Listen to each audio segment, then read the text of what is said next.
Nateness TV. It's just my life. Hey guys, I took some video of myself changing the oil, fuel filter, and fuel sediment bulb in my tractor. Enjoy. Alright guys, today is the day I am doing an oil change on my New Holland TS100 tractor. This is a 1998 to 2002, I believe, are the same. Changing the oil in your tractor is one of the best safeguards you can do for the longevity of your engine. So I'm going to show you the tips and tricks that I do to just increase the longevity of my engine. Changing oil in a New Holland tractor is not going to be interesting to you. Go ahead and check out one of my other videos that I've got uploaded here. I am not a certified New Holland mechanic. If you want to get professional advice from somebody else, talk to them. All right, let's get under this thing and get the oil draining. Under we go. Here we go. All right. So first things first, here's your oil pan. This is where the oil is going to come out. This is not stock. This is an add-on that I did because I got sick of oil flying out and hitting my plate here and draining down. This is a side boom mower that I'm running, so this plate is kind of in the way.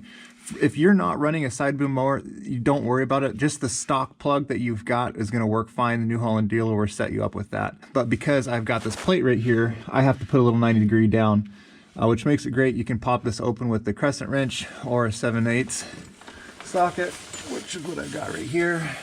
There we go.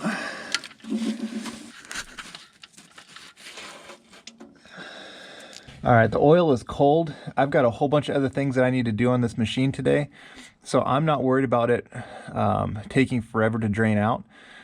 If you are in a hurry to drain your oil, then you probably want to warm everything up before you pop the plug on it. As far as locating your pan, here's your drive line to the front wheel here. Drive line, and it's right there. So that is where it is located. So here's the oil filter, exhaust manifold. It's right below that. That's where your oil filter is. And then if you follow that oil filter right on down behind this plate, which you guys probably don't have, that's where the plug is going to be right underneath where the oil pan is. This is my favorite tool for getting this oil filter off. I'll throw a link in the description below at the end of the video so you guys can grab one of these. It makes this job a lot easier. Yeah, I mean, you could do this by hand, just grab it and crank it off. And once you get older, if you're doing it that way all the time, your wrists are going to be jacked up. And so it's just so much easier just to use the right tool for the job.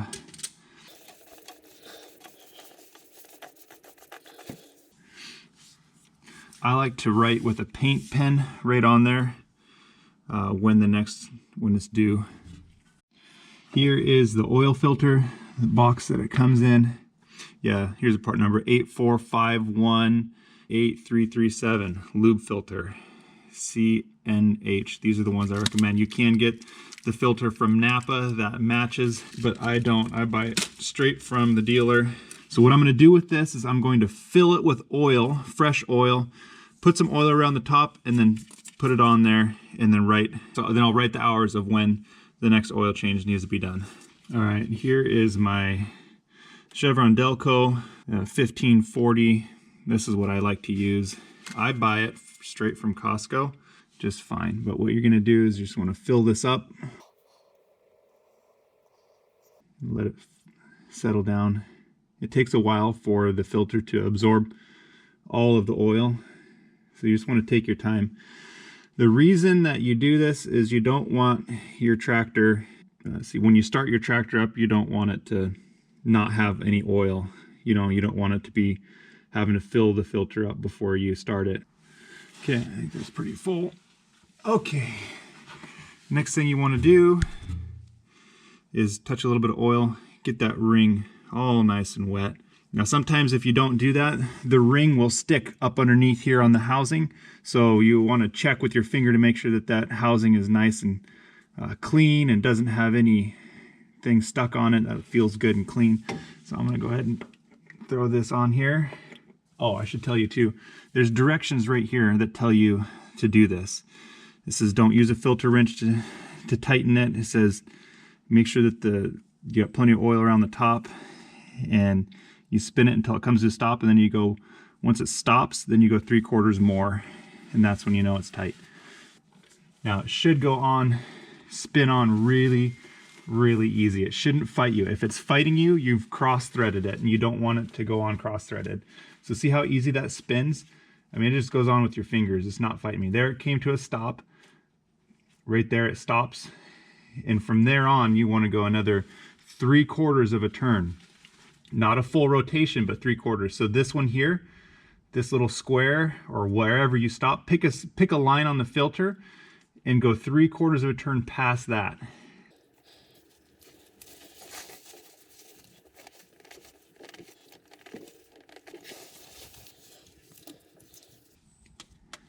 It says not to use a filter wrench, but I'm going to do it anyway because I want to save my wrists for when I get old.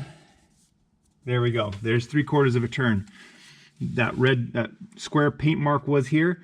Now I can just barely see the square paint mark at the back of it. So that means I went 3/4 of a turn. That is good to go. I'm going to dry this off. I'm going to take my paint pen. I'll throw a link below for these paint pens. These things are absolutely a must for servicing equipment. So the next oil change is going to be 8420. All right, I think it is drained off enough, so let's crawl underneath there and plug that thing up.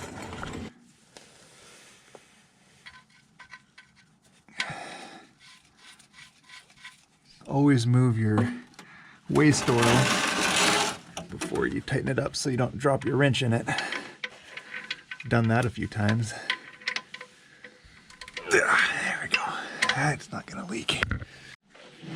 All right, time to refill this sucker with oil. I've got my funnel here. This is my least favorite part because I've got all of my mowing gear, all this boom and everything is right in the way. I got hoses and lines and everything. So getting this in there is not very easy. It's kind of the way that I have to do it. You can use a pump, a hand pump to get it in there. I don't have one, so I just use a funnel because usually when I do this, I'm up on the mountain.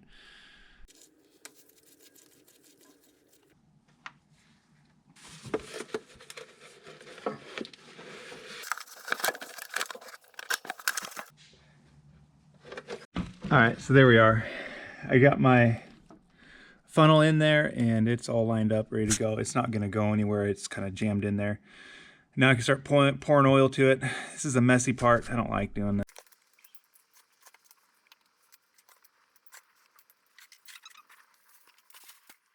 Okay, just so you know, oil capacity for a TS100 New Holland tractor is 12 quarts of oil.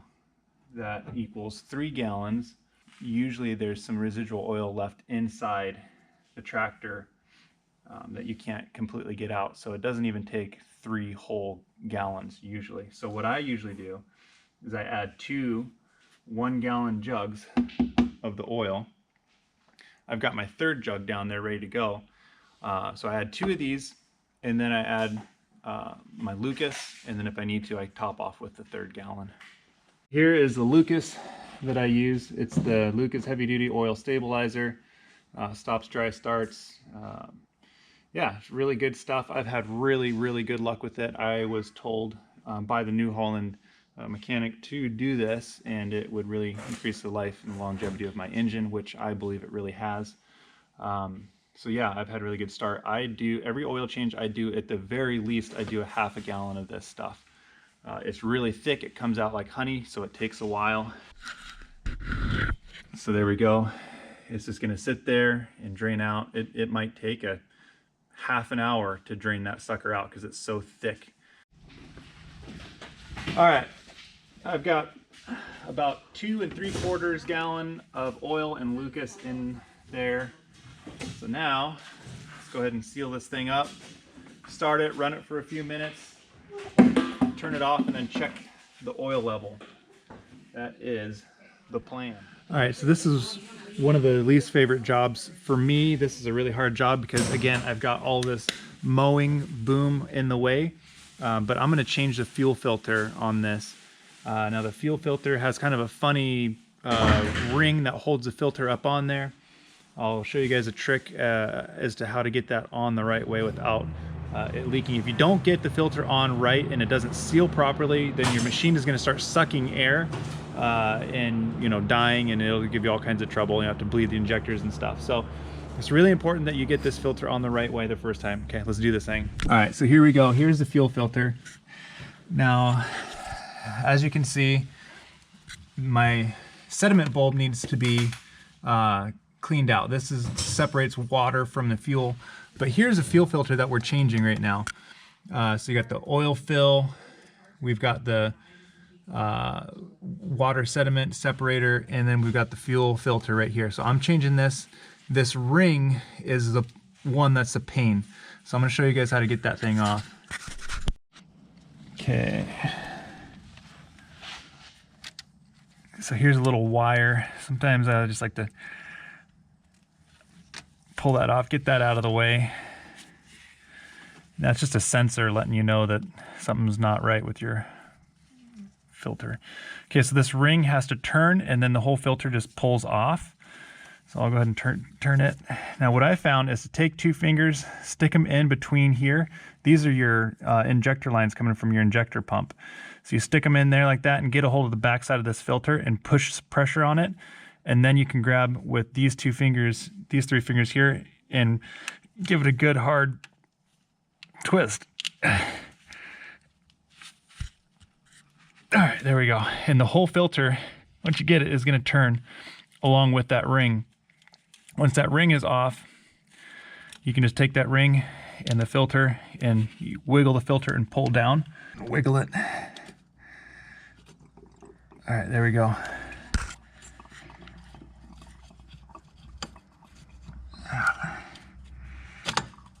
There it came off. All right, make sure that you have a drop cloth underneath to catch the extra drips. But what we're gonna do is we're gonna go ahead and take that ring all the way off. Slip it off the bottom. So now the ring is free. I always put the ring right up here, show my hand up there. Right up here on top of the injector lines is where I always put it so I don't forget it up there. And then get rid of this. Now with the filter, I always like to slosh it around and check to see if there's any bad stuff coming out. So I give it a little shake and then I go like this and just see if there's any bad chunks or any sort of water or anything bad coming out of that. It's kind of a good thing to do, is just check that. Okay, that looks pretty good.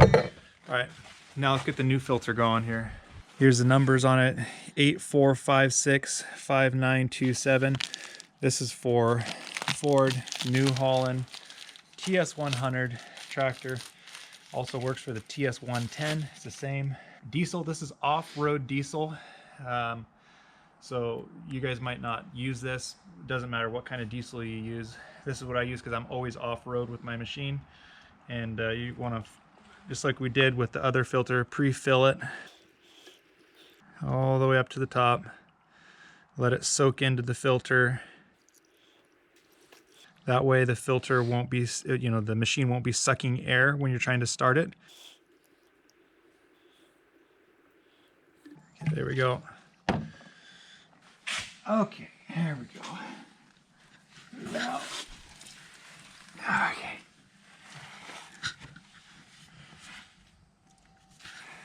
Now here we got the filter ring ready to go.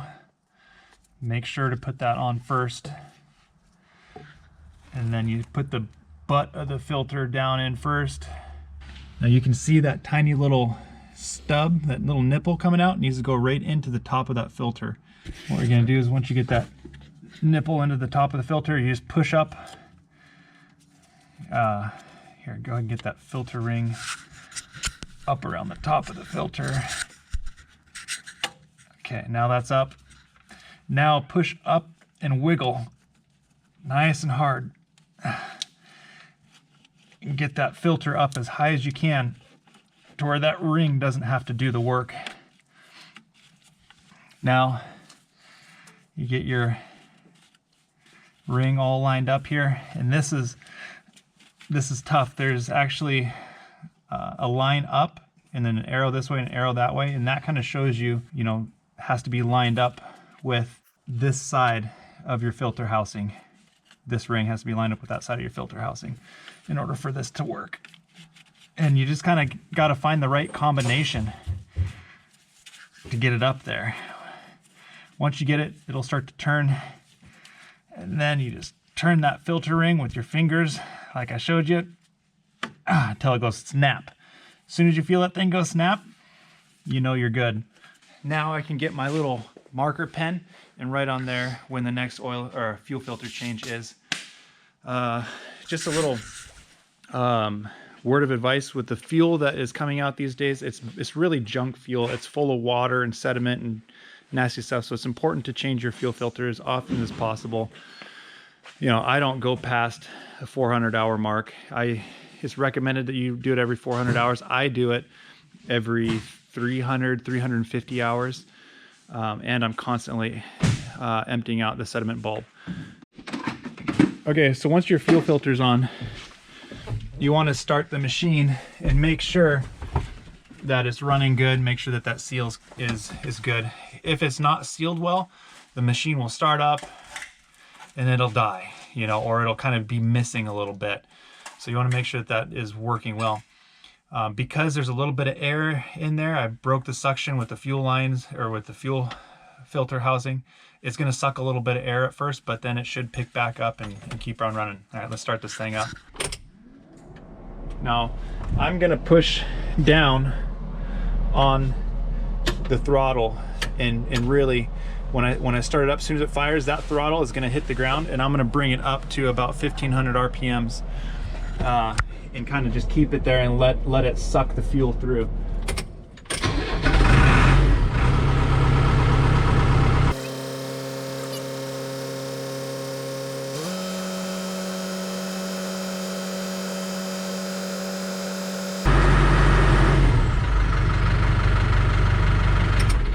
All right, I think we're good. That fuel filter sucked in there nice and tight. I didn't hear it.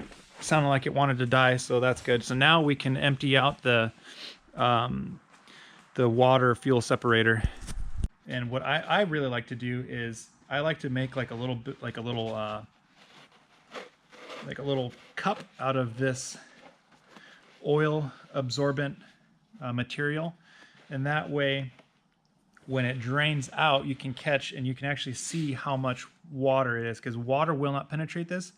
Fuel will penetrate this. So this will suck up all of the fuel that drains out of the water sediment bulb, but it'll separate out the water so you can actually see how much water was in there. So let's do this. All right, just right up here. Wiggle in here. This is super dirty. All right.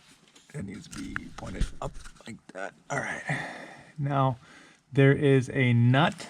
Okay, there's a nut up here, and to the right of that nut is the little, like this little wing nut sort of thing, and that is what you want to get out of there, is that wing nut. And that is going to break the seal. Now back up. There's one corresponding one down at the bottom here. And so you want to do the same on that, and that is where it is all going to come draining out from.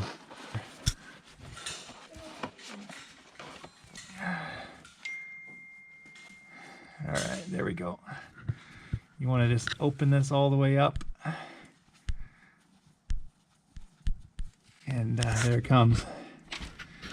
There's the water coming out.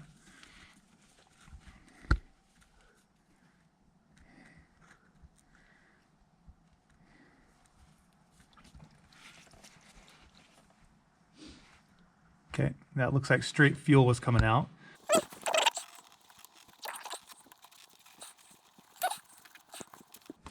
And then you do the top one, the top wing nut needs to, I don't know if you can see that, if you can look up. Tighten the top one back down. Just finger tight, finger tight. That's all the water that I had, and that's separated out from the oil. So that's not too bad. That's not a lot of water. It's rusty, so you can tell that I should have done it sooner, but you can just dump the water off and then dispose of your diesel fuel the environmentally sound way, whatever that is. Or because we let air into the fuel system, the tractor will start and then it's going to die, and then that fuel pump is going to have to pump pressure back up, and hopefully we won't have to bleed the injectors. If we lost enough fuel during that process, we will have to bleed the injectors to get the air out of the lines, but hopefully the pump does what it needs to do. Again, I'm going to stomp down on the fuel to make sure that it's really sucking fuel through, and hopefully that keeps it running.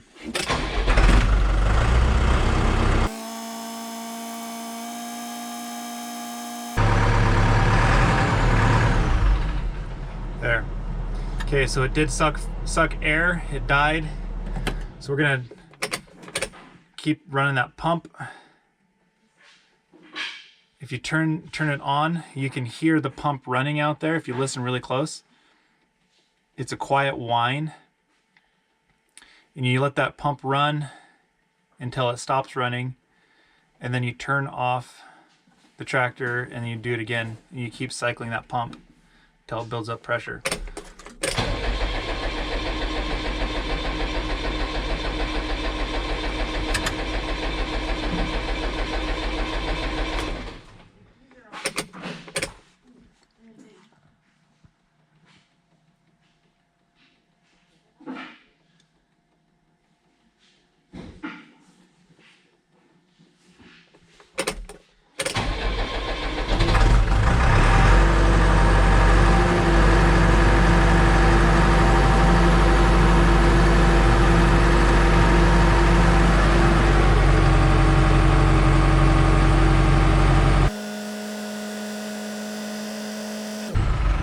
I think we're good. Okay, so you heard it, the machine started up and then it died after running for a minute or so. And then I turn it on, turn the ignition back on, run position, and you let the fuel pump up pressure. And then you try starting it again, it probably won't start. Crank it for, I don't know, 20 seconds or so, 30 seconds. You don't want to overheat the starter, and then you let it rest, let the pump keep pumping fuel to pressurize the system, and then try starting it again, and you keep repeating that until you get it to fire. As soon as it turns, as soon as you hear it fire, mash down on that pedal, on the fuel pedal, and pressurize that system. All right, to you New Holland TS100, TS110, 7740, 6640 people out there, hopefully this was helpful to you. Be sure and comment below if you've got some advice that would help us all out. Throw it in there. You know, we're all in this together. We're all trying to figure out this stuff together. So if you got any questions, put your questions below. If you see any questions that you have the answer to in your head, respond to the question if you can, because I can't respond to everything as much as I like to, and I try to. But yeah, hopefully you guys found something in this helpful.